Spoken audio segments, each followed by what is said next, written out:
All right, so in this video, I have a brand new pickup for you guys. This is a pair of the Air Max 2090 SP version, and this is like the duck camo Atmos version, if you will. Wanted to let you guys know from my personal opinion if this is a keeper or not. Is it worth buying, or is this one going to be returned? But it's an interesting looking new Nike model that I was definitely curious about, so let's go ahead and get into the video.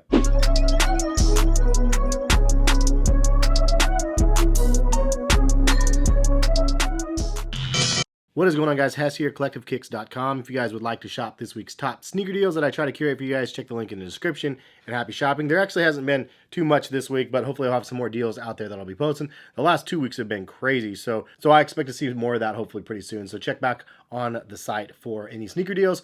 This video, though, this is a new release from Nike, the Air Max 2090s. This is the SP version, as it says on the box. So here's a box right here. It says Nike Air Max 2090 SP. Special version, I guess. But this is where I feel like there's a jig going on here. It says 160 on here, but on sneakers it says that these are 170. So why? Hopefully I didn't pay 170 for these. I'm gonna be mad. So why did I get a $10 upcharge on this pair of sneakers? Like, I kind of want to contact Nike and ask them, like, yo, this is 170 from your sneakers app, but the box says 160. Like, what's good? And the regular versions are 150. This is the Atmos version, if you will. It has a duck camo underneath here, as you can see. And honestly, if I actually end up keeping this pair, I might actually cut off this upper to expose the duck camo. And if you guys want to see that, drop a like on the video and let me know you're interested in it. Otherwise, I'm not going to probably keep these. I might end up just returning them, because honestly, I'm just not 100% behind the model quite yet. First of all, it's extremely heavy because of all this crazy rubber that they did on the back. At first, I was like, yeah, that's kind of rad looking. It looks okay. Then when I got them in hand, I was like, whoa, that butt is huge, and it has a lot of lines all the way around the back. And it's not just an aesthetic thing. This is huge rubber for the midsole here. So the butt is a very heavy rubber, and then you also have the Nike Air, which is kind of cool. It says Air and has a logo there. You can see it from more of a distance. Up close, it looks like just a bunch of lines. But so this was an Air Max Day release for 2020, and I gotta say it was very lackluster in a sense. Like, for me at least, the last handful of years have been really, really solid. Now, I understand the circumstances for this year are different than the last couple of years, obviously because of COVID, but their lineup didn't change, right? Like, the lineup was the same. It's just that it wasn't very strong. This was a decent colorway. The other colorways of the 2090s are actually pretty good too. But I think it's a model that people are going to be sleeping on. Obviously, they didn't sell out already, so people are sleeping on them as of right now. But I think that there's a couple reasons why people are probably not going to be interested in this one going forward. And hopefully this video doesn't deter you if you're interested in the shoe. If you like something, you like it, and just go after it. But this, in my opinion, was one that I wanted to check out and see in hand, because I love this sneaker right here. I love the fact that it came somewhat inspired from the Air Max 90, like an up-to-date version of an Air Max 90. One of my favorite Air Maxes of all time. The infrared colorway in particular, because it's like the OG colorway. And check that out on the bottom. It was actually released to look aged when they dropped these, and so that's why it actually looks like that on the bottom. But these are supposed to be coming out later this year in this colorway. They have an orange colorway that's super good. They have a Volt colorway that I just bought that I'll be doing an unboxing on pretty soon.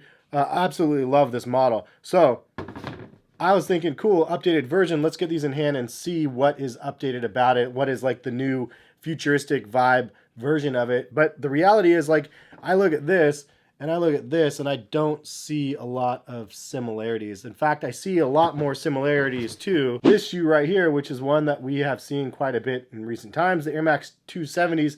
And they have a bunch of different versions of these 270s. This is the original version, but you tell me that the shape and everything doesn't look exactly like the Air Max 270 though. Like, I mean, look at even the butt. The butt sticks out just like the 270 does. Although if this was a huge air bubble on the back here, it's covered in rubber, which is why it's much, much heavier than this pair. So when I think of a futuristic version of iconic pair of sneakers, I think I probably have unrealistically high expectations of what is going to be delivered.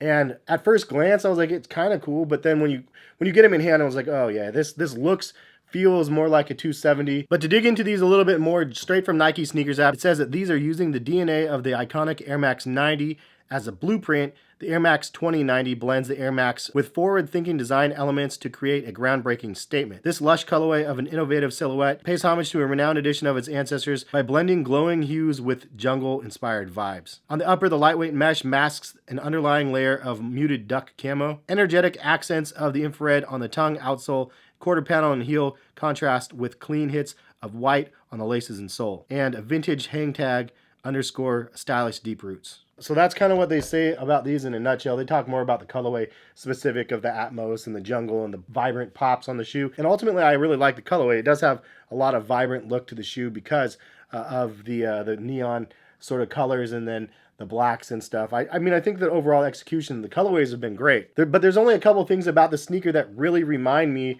of an Air Max 90. So obviously, like the ribbing around is definitely a nice little nod to the side of the Air Max 90 right here around the air unit. I think that that's kind of cool, but they took it a little bit too far. They're like, let's use that everywhere. And then they came up with this. Like, this is too extreme, if you ask me. I don't know. Maybe it's just me. And again, maybe I'm nitpicking, and if I am, I apologize. The Air Max 90 has had hits of that ribbing like here on the Air Max logo on the back and also on the front here, which it's kind of dispersed evenly throughout the shoe, which gives it some balance and symmetry. This, though, doesn't have that balance and symmetry to it. You have a big old booty Judy on the back with the extra hit up here, so it has a little bit of balance from top to bottom, but overall the shoe, then it's just a different shoe. It's like literally a different shoe. I would have liked to see some of the panels for the lace soles integrated some way on this to make it look a little bit better, but obviously they went with more of a fused upper as an overlay to the material underneath it, which definitely plays to the more futuristic side. So again, I get that. It's just overall not really loving that. And the other part that pays homage to the original is the mud guard up the side of the shoe. As you can see, the black here, and then this one has a mud guard also. They also did some justice on the outsole of the bottom of the shoe. You can see it has the cutouts of the original as well. It's harder to see on the original, but you can see it has two cutouts on this side and then one cutout on this side, so it's staggered left to right. And visibly, you can see this one's exactly the same, staggered on both sides. And then I like, at least in this colorway, they went and transitioned a little bit to the pinkish color also on the shoe. But again, if you look at this now, and then you look at this, so it's like the front half of an Air Max 90, but then the back half really just mimics the Air Max 270 for the back and the support of the air bubble that they have here. Interestingly enough, they exaggerated out the back enough, same as this model, and it feels very, very similar. Also, you can see from the cuts right here for the mesh upper, this right here is pretty much the same shape-wise. The tongue is pretty much the same shape-wise as the Air Max 270s. There's fused material on the toe box again, same as the Air Max 270s. To me, again, this is just like an updated 270 or like a special edition of a 270. It definitely doesn't remind me of a new version of this sneaker here. So in my opinion, they fell short with the design. It doesn't mimic this shoe enough, and the parts that they do just do it in an exaggerated manner where it doesn't really play well into the sneaker. But I mean, you guys weigh in the comment section. Am I being too harsh? Am I being realistic? They didn't pay me for these shoes. I definitely went into pocket to buy them, and part of me regrets it because I'm like, man, I already have 270s. I already have the engineered mesh 270. It's kind of like a 270, but not as much air on it and heavier. And it's like the 200 bubble. I'd rather get the Volt Air Max 90 than this. I bought them for 80 bucks. I've showed you guys them on Instagram and Twitter and stuff. And I'll be getting my pair of those. I think that is a way better deal. Just because, again, I'm not feeling what they offered in this pair of sneakers. So this one, for me, I got to find the box, probably returning these guys. Hype aside, if they were reselling, and let's say, and reselling for $300 or $400, I would instantly sell them regardless of the vanity of the hype, because for me, it's just not a model where I'm like, okay, I'm sold on what they're offering here. The duck camo part is kind of cool, I think, underneath here. I think exposing that could be pretty cool, but it would be definitely a hack job. I'd have to cut up the shoe to make that happen, and it's not really worth it to me because I'd rather just rock the engineered mesh version of the 270s again, or even these. I think I have 4 pairs of 270s, so I really don't really need these. But that's my thoughts. Is it worth buying or not? In my opinion, it's a big no. You'd be better off getting it first in Air Max 90, second in Air Max 200, or third in Air Max 270. You'd probably have more gratification from these. The other thing is on feet, they don't feel stable. Same as the regular 270s, they don't feel stable on feet, at least on my feet. But just because there's no giant air bubble on the butt here, it still doesn't provide stability on the sneaker. So you definitely feel, or I definitely felt wobbly left to right on the shoes because it is just such a massive stack on the butt. But that's my honest opinion, like, of the sneaker. Did you guys buy them? I know a lot of people come here that are interested, that bought them, that really dig the shoe.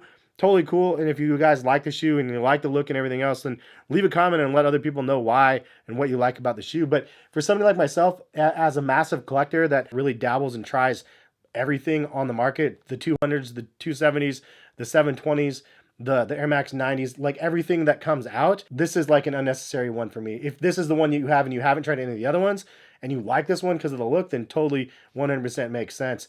But for me, it's just too heavy. It's the design elements were lacking.